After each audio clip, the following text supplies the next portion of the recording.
کہ دیکھو انسان کی جو اصلاح ہے نا، اصلاح کی دو قسمیں ہیں، ایک مادی لحاظ سے اپنے آپ کو ٹھیک کرنا، ایک روحانی اعتبار سے اپنے آپ کو ٹھیک کرنا.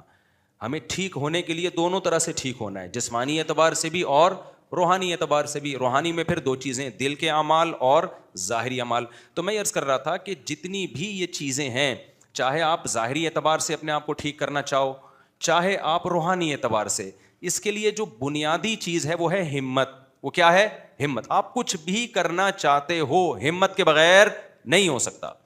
دو چیزیں چاہیے ہوتی ہیں، ایک صحیح نالج مل جائے، ایک ہمت ہو. نالج ہی صحیح نہیں ہے تو آپ کو پتہ ہی نہیں چلے گا کہ صحیح راستہ ہے کون سا. مثال کے طور پر آپ نے اپنی صحت ٹھیک کرنی ہے، کسی نے آپ کو بتا دیا کہ 6 پراٹھے روزانہ کھاؤ گے تو طاقتور ہو جاؤ گے. آپ نے ہمت کر کے 6 پراٹھے کھانا شروع کر دیے تو کیا طاقتور ہو جاؤ گے؟ خود پراٹھا بن جاؤ گے تھوڑے دنوں میں. آپ 6 برگر کھانا شروع کر دیے، خود برگر بن جاؤ گے تھوڑے دنوں میں. حالانکہ ہمت تو آپ نے بہت دکھائی، لیکن آپ کے پاس نالج صحیح نہیں تھی. بعض دفعہ نالج صحیح نہیں ہوتی. اب 6 گلاس اٹھ کے لوگ صبح نہار میں پانی پی رہے ہوتے ہیں نا، بعض ڈاکٹروں کے کہنے پر. وہ نارمل آدمی اگر یہ کرے گا تو نالج صحیح نہیں، بیڑا گرک کر دے گا اپنا. ہاں کسی بیماری میں ڈاکٹر نے بتایا الگ بات ہے.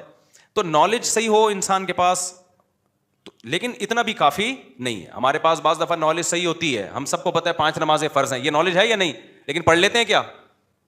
فجر میں جتنے نمازی اور جمعے میں نمازی، جمعے میں ہمت ہوتی ہے، فجر میں پتہ نہیں کیا مسئلہ ہو جاتا ہے، اٹھا ہی نہیں جا رہا ہوتا. تو یہ حالانکہ اگر اس اللہ کو نہ مانتے تو جمعہ بھی نہ پڑھتے نا. پھر ہندو پڑھنے آتا ہے جمعے کی نماز، ہندو سے آپ بولو تو فجر کیوں نہیں پڑھتا، وہ کہتا ہے میں تو عید بھی نہیں پڑھتا بھائی، میں اسلام کو مانتا ہی نہیں ہوں. ہم سے اگر یہ کوئی پوچھے کہ تو فجر کیوں نہیں پڑھتا، اگر وہ جواب میں کہ میں اسلام کو مانتا ہی نہیں، تو ہم کہیں گے پھر جمعہ کیوں پڑھنے آیا تو؟ اس لیے وہ مانتا ہے اسلام کو، تبھی تو جمعہ پڑھنے آ رہا ہے نا. لیکن جس اللہ نے بتایا جمعہ فرض ہے، اسی نے فجر کو بھی کیا قرار دیا؟ فرض. لیکن فجر میں مارکیٹ سے لوگ کیا ہوتے ہیں؟ شارٹ. وجہ کیا ہے؟ جمعے کے لیے اتنی زیادہ ہمت نہیں چاہیے جتنی ہمت فجر کے لیے چاہیے. تو نالج کا مسئلہ نہیں ہے، مسئلہ ہے کم ہمتی کا. تو میں اس پر پچھلے ہفتے بیان لے کے چلا تھا کہ کم ہمتی 2 وجہ سے ہوتی ہے. ہر مصیبت کے پیچھے کم ہمتی ہے، سستی ہے، پوستی پنا جسے کہتے ہیں. ڈاکٹروں سے سنا ہوا ہے جاگنگ کرنی چاہیے، نہیں کرتے. ابے چلا ہی نہیں جاتا یار، کون کرے گا، چھوڑو پڑے میں. سنا ہوا ہے حکیموں ڈاکٹروں سے بادام کھانے چاہیے، ابے کون چھیلے گا بیٹھ کے، برگر آ منگا، پیزا پھوڑ پھاڑ دے. ڈاکٹروں سے سنا ہوا ہے سگریٹ صحت کے لیے کیا ہے؟ نقصان دہ. ابے جب چھوڑو تو ایک ٹینشن ہوتی ہے یار، وہ پی لو یار بس. 20 چیزیں ہیں جن کی ہمارے پاس صحیح نالج ہے، مگر اس نالج پر عمل کیوں نہیں ہو رہا؟ کم ہمتی کی وجہ سے. سمجھتے ہو کہ نہیں سمجھتے؟ تو یہ پوائنٹ سمجھ میں آیا کہ نہیں آیا؟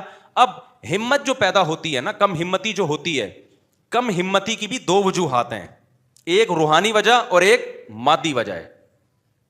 روحانی وجہ تو میں بتاؤں گا اس کا علاج کیا ہے. روحانی کا مطلب یہ کہ آپ صحیح ہیں، آپ کے باڈی کم ہمت نہیں ہے، باڈی ایک پاورفل ہے، طاقتور جسم ہے. ایک مثال دیتا ہوں، آپ کی نیند ہی پوری نہیں ہوئی، 2 دن سے جاگے ہوئے ہو، تو کسی بھی کام کی ہمت پیدا ہوگی آپ میں؟ کسی بھی کام کی ہمت نہیں ہوگی. اب یہ جسمانی وجہ ہے، روحانی وجہ ہے، جسمانی وجہ ہے. اس کا علاج کسی بزرگ کے بیان سننا نہیں ہے کہ آپ بزرگوں کے بیان سنیں تاکہ ہمت پیدا ہو، یا موٹیویشنل اسپیکر کو. اس کا علاج ہے سو جا، نیند پوری کر لے، دماغ فریش ہوگا، ورنہ اور مرے گا تو. تو مادی وجہ بھی ہے اور روحانی وجہ. اب مادی وجہ، جو گورے ہیں یا لبرل سیکولر لوگ ہیں، صحت بنانے میں بڑے ایکٹیو ہوتے ہیں، وہ ہمت ہوتی ہے.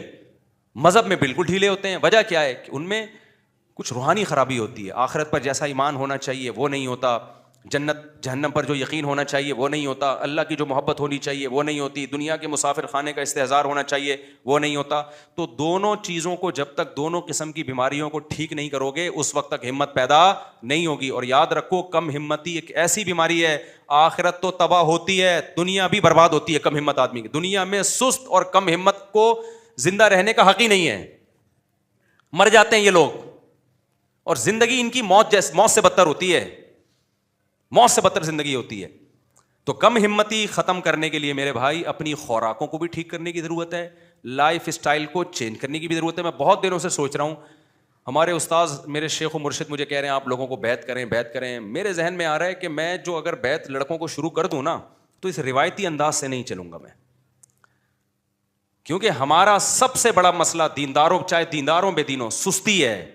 بیعت کرنے کے بعد اگر میں نے شروع کر دیا نا، تو انسان کا بچہ بنانے کے لیے میں ان کو صبح بھگواؤں گا، بس صبح دوڑ لگانی پڑے گی، نہیں تو جاؤ اپنے گھروں میں بیٹھو.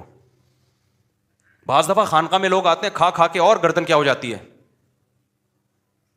ویسے تو اللہ کا شکر ہے ہمارے اکابر نے جو خانقاہوں کا سلسلہ چلایا اس سے بڑے بڑے اللہ والے لوگ پیدا ہوئے, چست لوگ پیدا ہوئے, لیکن اب زمانہ کیا ہو گیا ہے, چینج ہو گیا ہے. اب ہم نے اپنے شیخ کی خانقاہ میں ٹائم گزارا, ہمارے حضرت ایسے ایکٹیو تھے, ایسے دنیا کے میں واقعات بتاتا رہتا ہوں, ان کو دیکھ کے ہمیں موٹیویشن ملتی تھی. تو سب سے اہم چیز ہے یہ کم ہمتی کو ختم کرنا. اور یاد رکھو کم ہمتی میں روحانی علاج تو بعد میں شروع ہوگا, وہ جن چڑیل بھوت والا نہیں, روحانی جو سچی مچی والا روحانی علاج ہے. لیکن اس سے پہلے کچھ خوراکیں ہیں جن پہ کنٹرول کیے بغیر ہمت کا پیدا کرنا ممکن. آپ صبح 3 پراٹھے کھا کے آپ سمجھو کہ اب میرے اندر دن بھر کام کاج کی ہمت پیدا ہوگی, نہ نہ نہ, 3 پراٹھے پھوڑ دیے آپ نے پوریوں کے ساتھ تو آپ ہو گئے ٹن. دیکھو اتوار کو لوگ کیا کرتے ہیں, صبح دیر تک سوتے ہیں نا, آج تو چھٹی ہے, اس کے بعد جا کے حلوہ پوری کھاتے ہیں, اس کے بعد پھر سو جاتے ہیں. کیا خیال ہے؟ اب ایسے آدمی کو میں جنت جہنم کے فضائل سناؤں, ذکر اللہ سکھاؤں, یہ پھر بھی ٹھیک ہونے والا, کیونکہ اس میں گلوکوز اتنا بڑھ گیا ہے. یہ ہمارے پیغمبر نے کیوں کہا ہے کم کھاؤ؟ یہ پیغمبر کا ٹاپک تھوڑی ہے کہ زیادہ کھاؤ یا کم, یہ تو ڈاکٹروں کا ٹاپک ہے. کیا خیال ہے بھائی؟ ابے کیا کھانا ہے کیا نہیں کھانا یہ پیغمبر کا ٹاپک نہیں ہے, یہ ٹاپک میڈیکل سائنس کا ہے. لیکن پھر بھی پیغمبر ہمیں کہنے کم کھاؤ, روزے رکھو. اس کا مطلب اس کا مذہب سے تعلق ہے. زیادہ کھانے والا, ہر وقت کھانے والا, پراٹھے پھوڑنے والا اور برگر پھوڑنے والا وہ نیک بن ہی نہیں سکتا. وہ سست ہو جائے گا, توندے نکلیں گی, آڑا ترشا ہوگا, ٹیڑھا میڑا ہوگا, ہر جگہ جہاں بیٹھے گا لیٹ جائے گا, وہاں پہ اٹھے گا ہی نہیں. پولیس آئے گی اس کو اٹھانے کے لیے, اور پولیس بھی 1 گھنٹہ لیٹ آئے گی کیونکہ وہ بھی حلوہ پوری کھا کے بیٹھی ہوئی ہے. پولیس اس کو اٹھانے کے لیے آئے گی مگر وہ بھی 1 گھنٹہ لیٹ, وہ بھی تو حلوہ پوری بریانی کھا کے بیٹھے ہوئے ہیں. وہ بھی ہر پوری قوم سست ہے یا نہیں ہے؟ تو اس میں دونوں طرح سے اصلاح کی ضرورت ہے. ایک خوراک پہ کنٹرول کروانا, خوراک پہ کنٹرول مطلب چھوڑ دو کھانا پینا, اتنا کھانا ہماری صحت کے لیے ضروری. آپ کو یاد ہے میں نے پچھلے ہفتے بیان کیا تھا, اتوار کو مغرب کے بعد میں نے بیان کیا 1.5-2 گھنٹہ, اس کے بعد پھر عشاء کے بعد میں نے 1-1.5 گھنٹہ بیان کیا, بڑی فریش ہو کے بالکل. تو میں اس میں کم کھانے کی ترغیب بھی دے رہا تھا. تو میں نے لوگوں کو ایک بات بتائی, میں نے کہا میں نے 24 گھنٹے میں اب تک کچھ نہیں کھایا ہے, اور آپ دیکھو میں کتنی پاور سے طاقت سے بیان کر رہا ہوں. نہیں آئی سمجھ میں؟ کیسے نہیں کھایا تھا؟ ایک دن پہلے میں نے روزہ رکھا, مغرب میں نے افطار کیا, تھوڑا سا کھایا مغرب میں, اور پھر 10 بجے میں نے کھانا کھایا تھا. 10 بجے کے بعد اگلے دن مغرب میں نے افطاری نہیں کی. مجھے پتا تھا مغرب میں نے افطاری کر لی تو مجھ سے بیان نہیں ہوگا, کیونکہ میں کیا ہو جاؤں گا, ٹن. تو میں نے 2 کھجوریں کھائیں اور لیمبو پانی تھوڑا سا پی لیا, بس فٹ فاٹ ہو گیا بالکل. ایسی انرجی آ جاتی ہے آدمی میں. اس کے بعد عشاء تک میں نے بیان کیا, پھر 1 گھونٹ وہ جو لیمن کا پانی تھا نا اس میں شہد ڈالا ہوا تھا, 1 گھونٹ وہ پی لیا, پھر 2 گھنٹے بیان کیا ہے. میں شو مارنے کے لیے اللہ کی قسم یہ واقعات نہیں, نہ میں اتنا نیک ہوں کہ میں 24 گھنٹے میں 1 دفعہ کھاتا ہوں, ہو سکتا ہے میں آپ سے ڈبل کھا رہا ہوں, لیکن آپ کو بات تو صحیح بتانی ہے نا مجھے. یہ جو ہم نے مسلط کر لیا ہے نا, کھاؤ کھاؤ کھاؤ صحت زندہ رہنے کے لیے بہت ضروری ہے اتنا کھانا, بالکل غلط ہے. نبی صلی اللہ علیہ وسلم نے فرمایا ابن آدم کے لیے 2 لقمے بھی بہت ہیں, طعام الواحد یکفی الاثنین, ایک آدمی کا کھانا 2 کے لیے کافی ہے. کم کھاؤ کم کھاؤ, اچھا کھاؤ کم کھاؤ. اب اگر میں جو روزہ افطار کیا کھجوروں سے کیا نا, اور لیمن واٹر سے, چینی نہیں شہد ڈالا اس میں, اگر میں اس میں کم کھاتا لیکن کھاتا 2 پکوڑے, پھر شاید یہ انرجی, وہ پکوڑے بیان کے دوران بتا رہے ہوتے کہ اب ہمیں ہضم تیرا باپ کرے گا کیا. میں سمجھا پا رہا ہوں اپنی بات؟ ایکٹیو رہنے کے لیے اپنی خوراک کو کنٹرول کرنا ضروری ہے. جو دیندار لوگ پھوڑ رہے ہیں نا اس وقت, اس میں نیک بننے کا تصور دماغ سے کیا کرو بھائی, نکال. جب سست ہوتا ہے دماغ, آپ کے باڈی گلوکوز سے, انسولین سے, میٹھا جب جائے گا تو انسولین نکلے گی نا اس کو ہضم کرنے کے لیے, تو سارا دن تو انسولین اور شوگر کے پھڈے چل رہے ہیں آپ کی باڈی میں, سارا دن تو اسی میں الجھی ہوئی ہے وہ باڈی, تو کرے گی کیا وہ. اس لیے ہمارے مذہب کا حصہ ہے. دیکھو ہر قوم میں کچھ مذہبی کھانے ہوتے ہیں, اسلام میں مذہبی کھانا کچھ بھی نہیں ہے. اسلام میں ہے کہ نہیں کھانا. ایک واقعہ سنا کے بس بیان ختم کرتا ہوں, یہ ٹاپک اگلے ہفتے بھی میں لے کے چلوں گا. انسان کا بچہ اس کے بغیر میرے بھائی بننا ممکن نہیں ہے. پھوڑے جا رہے ہیں. یہ بخاری مسلم کی حدیث ہے, صحیح حدیث ہے کہ اس امت میں جو سب سے پہلے جو خرابی آئے گی نا, برائی آئے گی, وہ زیادہ کھانا آئے گی. جھوٹ آئے گا اور زیادہ کھانا, جھوٹی گواہیاں اور زیادہ کھانا, یہ سب سے بڑی برائی ہے اس امت میں. حدیث کا مفہوم پیش کر رہا ہوں.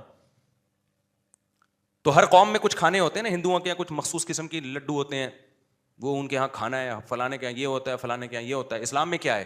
اسلام میں کہ نہیں کھاؤ, یہ ہمارا مخصوص شعار ہے کہ ہم روزے رکھ کے کھانا پینا کیا کرتے ہیں, چھوڑ دیتے ہیں. وہ واقعہ سناتا ہوں, مولانا قاسم نانوتوی رحمۃ اللہ علیہ تھے یا کوئی اور بزرگ تھے, ان کا مناظرہ ہوا ایک ہندو پنڈت سے. مناظرے ہوتے تھے نا انگریز کے دور حکومت میں, بڑے مناظرے ہوتے تھے. تو ہندو پنڈت نے کہا, آمنے سامنے جب آ کے بیٹھے, ہندو پنڈت نے کہا کہ یہ پتہ نہیں ایک دیگ ہے یا دو دیگیں ہیں, اتنی بڑی دیگ انسان سے 20 گنا بڑی ہوتی ہے وہ, تو میں یہ دیگ کھا جاؤں گا. انسان کھا سکتا ہے؟ ناممکن ہے. تو میں یہ کھاؤں گا, یہ معجزہ ہوگا نا کہ اتنا سا پیٹ لیکن پوری میں نے ہضم کر لی. آپ بھی دیگ کھا کے بتاؤ. اگر آپ نے دیگ کھا لی اس کا مطلب آپ کا مذہب سچا ہے کہ خدا کس کے ساتھ ہے, بولو آپ کے ساتھ. وہ آپ کی مدد کر رہا ہے کہ اتنی بڑی دیگ اس نے ہضم کروا لی. اگر میں نے کھا لی اور پیٹ خراب نہ ہوا, ہضم ہو گئی ہے, میں مرا نہیں, تو اس کا مطلب بھگوان کس کے ساتھ ہے, میرے ساتھ ہے. کہ ایک معجزے ہوتے ہیں نا کہ بھائی جو چیز عقلاً ممکن نہیں ہے وہ ہو گئی, تو اس کا مطلب اس کے پیچھے خدائی طاقت ہے.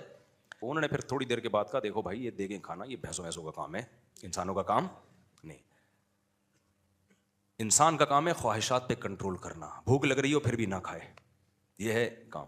تو ایسا کر, میں بھی ایک ہفتہ بھوکا رہ کے دکھاتا ہوں, تو بھی ایک ہفتہ بھوکا رہ کے دکھا.